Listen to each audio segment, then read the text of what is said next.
I still remember the morning I first realized my grip was slipping. I was 90 years old, standing in my kitchen, trying to twist open a jar of pickles, something I'd done countless times throughout my life. But that day it felt as if my fingers had lost their usual strength, like they were worn-out rubber bands stretched too thin. It struck a chord of fear in me because I knew grip strength isn't just about opening jars or turning doorknobs. It's about being able to hold on to my independence. In that moment, I promised myself, I'm not going to let this be my new normal. So I embarked on a journey to discover simple yet powerful finger exercises that not only improve my grip, but help me maintain the everyday autonomy so many seniors fear losing as the years roll by. If you've ever felt that unsettling feeling when you can't quite manage to pick something up or hold it firmly, you already know the frustration and maybe even embarrassment that creeps in. You might brush it off as just a normal part of aging, or you might stop asking for help, determined not to appear weak. But here's the truth. Losing grip strength is more than an inconvenience. It affects daily life in countless small ways, like struggling to carry grocery bags, pouring yourself a cup of coffee, or even just signing your name with a pen.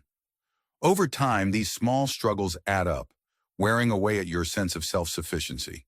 And if you don't address it, you risk something far greater than minor frustration. You risk losing the ability to handle your own needs, something no one wants to face. You see, the stakes here are enormous. A strong grip translates to greater confidence, fewer accidents, and an easier time performing the tasks that keep you feeling capable. On the flip side, if your fingers and hands weaken, every little action becomes more challenging. Worse yet, a compromised grip can lead to more falls or accidents because you can't grab onto something fast enough for balance.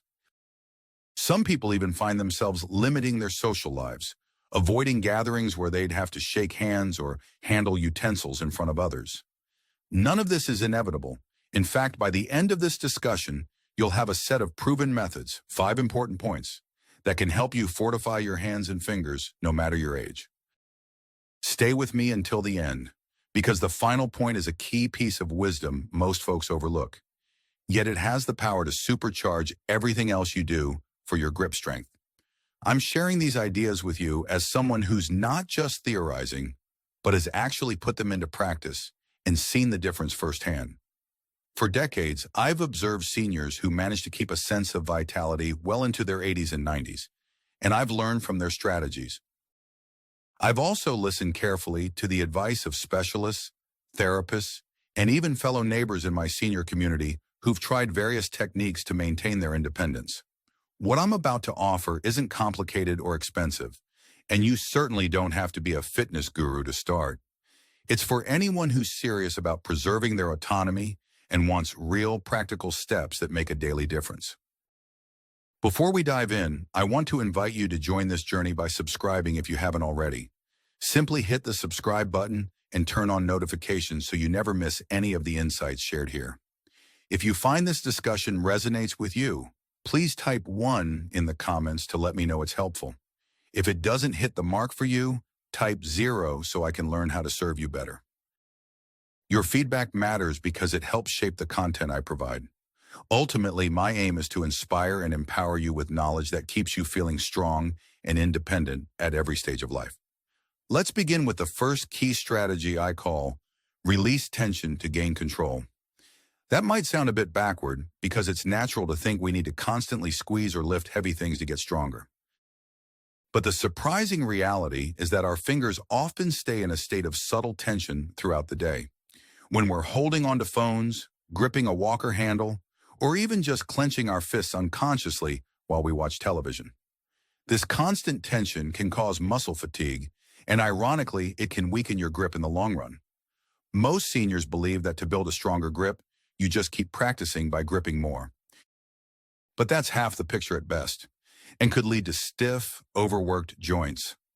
Consider Harold, 82, who used to think he should carry those little hand grippers with him everywhere and do repetitive squeezes all day long. He noticed his hands often felt more tired by evening, and sometimes his fingers would cramp up, especially when reaching for utensils during dinner. The shift happened when he realized that rest and recovery were just as crucial as active training. Once he started including simple finger stretches, like gently pulling back each finger to relieve tension, for a few minutes in the morning and before bedtime, he discovered something remarkable. He no longer got those painful cramps, and his grip improved because his hand muscles were finally able to work in a balanced way.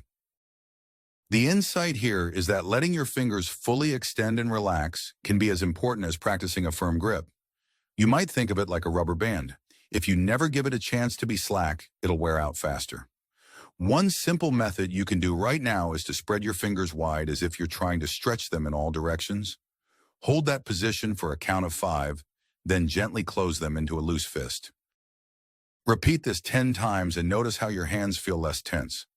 I like to call this the open and release slogan because that's exactly what you do. Open up, release tension, and prepare your hands to be more resilient. If you adopt this habit daily, you'll feel a sense of relief not just in your hands but also in your forearms and wrists. The practical benefit is that once tension is gone, your muscles can contract more effectively, giving you a stronger, steadier grip. Think about how liberating it will be to twist off a jar lid without strain or pick up the mail without wincing. That's the kind of independence we're talking about. It's a small practice, but it can make a huge impact on your everyday life. No special tools required, no fancy gear, just your willingness to invest a few minutes in your own comfort and capability. Now let's move on to the second point, building range for lasting strength. Here's a bold statement. Many seniors assume that if they can make a fist, they have all the range of motion they need. But that's a misconception. Grip strength doesn't come only from the ability to clench your fingers together. It also relies on how smoothly you can move through the entire range from fully extended to fully curled. Often we lose grip strength not just because the muscles are weak, but because the joints aren't moving freely. A common misconception is that you have to push your joints until they hurt to improve flexibility. That's simply not true and can do more harm than good. Instead, you want to ease your fingers through a comfortable range of motion repeatedly so they get used to working both the flexors and extensors in a balanced way. Think of your finger joints like hinges on a door. If they get rusty, the door won't open or close smoothly, and forcing it can break the hinge. But apply a little lubricant, gently move it back and forth, and it'll regain its range. Take Helen, 79, who couldn't bend her fingers enough to fully hold onto a hairbrush. She tried to jam her hand into a fist exercise she read about, often ending up with swollen knuckles. An occupational therapist showed her a gentler method, warming up her hands first by soaking them in warm water for a couple of minutes, then practicing slow, deliberate finger bends, one joint at a time. After a few weeks, Helen noticed she could form a tighter fist without pain, and eventually she brushed her hair with ease again. She learned that small, repetitive motions done correctly can lead to lasting improvements in both range and strength. One of my favorite steps to improve your range of motion is something I call the finger wave. Start with your hand open, fingers straight and gently apart. First, bend just the top joint of each finger while keeping the middle and base joints as straight as possible. Then straighten them again and bend only the middle joints. Next, move to the base knuckles.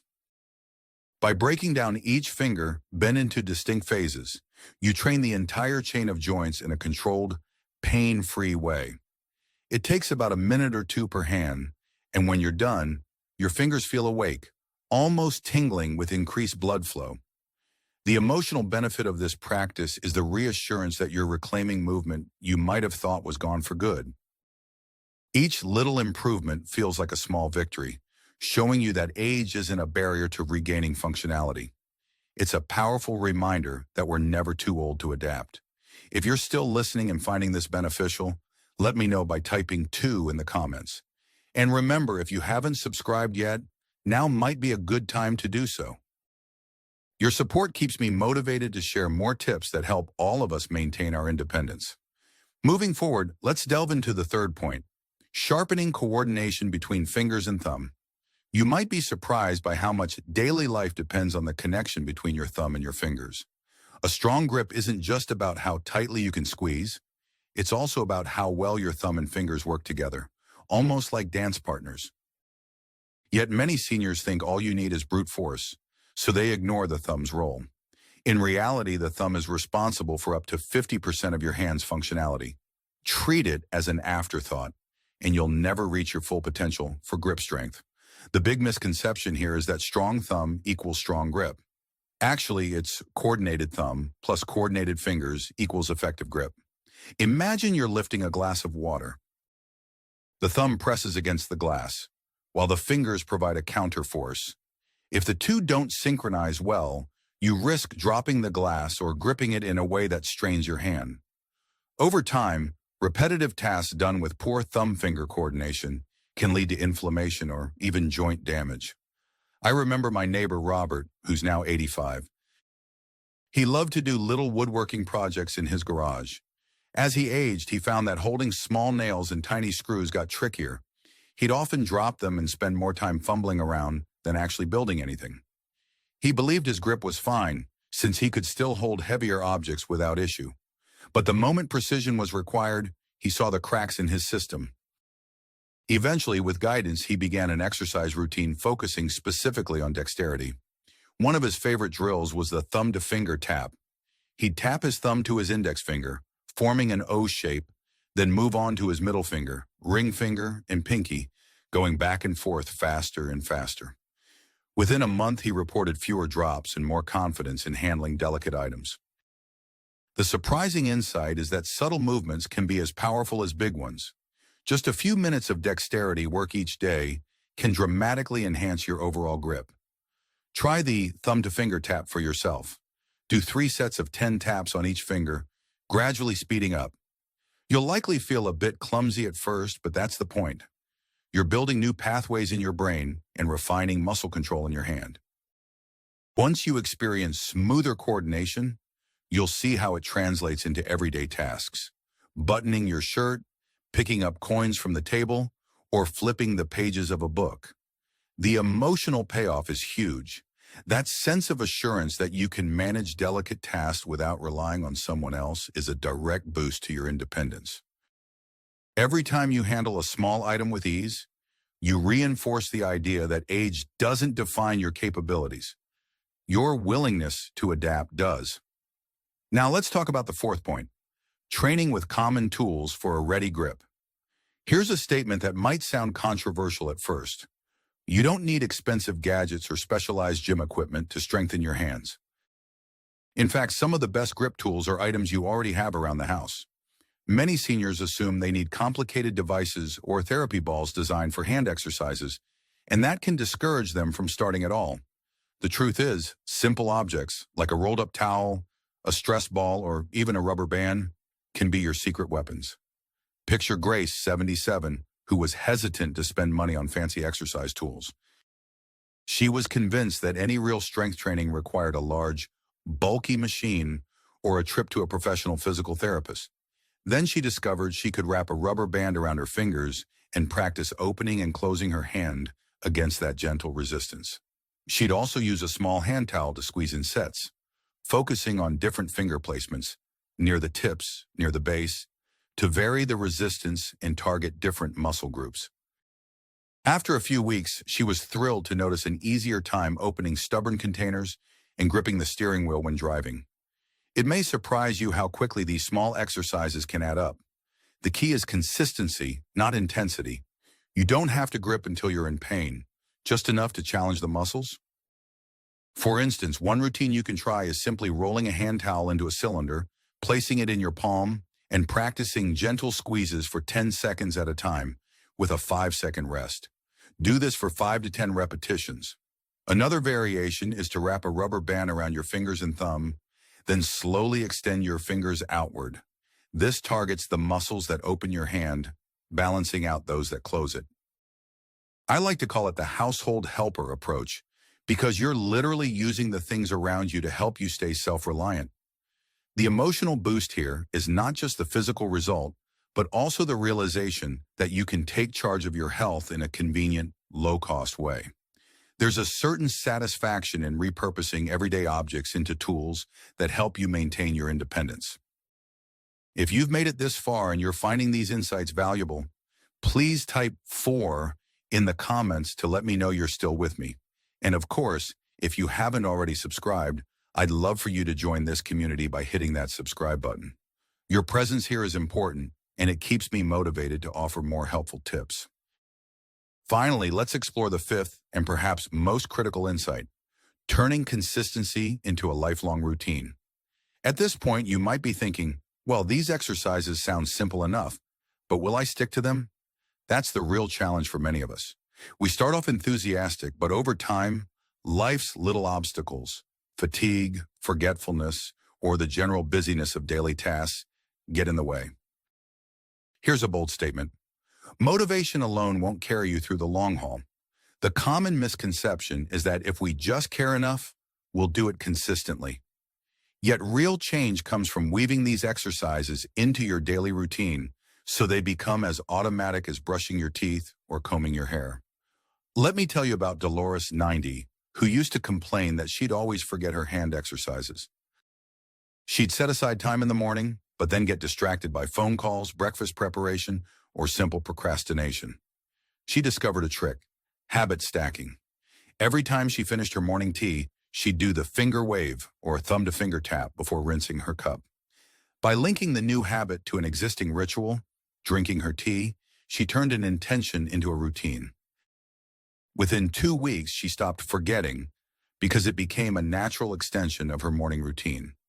This idea might seem small, but the impact is large. When you embed these exercises into everyday tasks, you remove the mental hurdle of remembering. Maybe for you, it's while watching your favorite evening show or listening to music after lunch. The surprising insight is that building hand strength isn't about doing an intense workout once a week. It's about micro moments of training that accumulate over time. A minute here, a minute there. The muscles in your hands and fingers don't need you to lift heavy weights. They just need consistent, purposeful movement. The practical advice is simple. Pick 1 or 2 exercises, maybe the open and release and the thumb-to-finger tap, and pair them with a daily activity you already do. You'll be amazed at how quickly it becomes second nature. The emotional benefit is profound. The less you have to force yourself to remember, the more confident you become in sticking to the routine, and the more you realize you have control over your own body.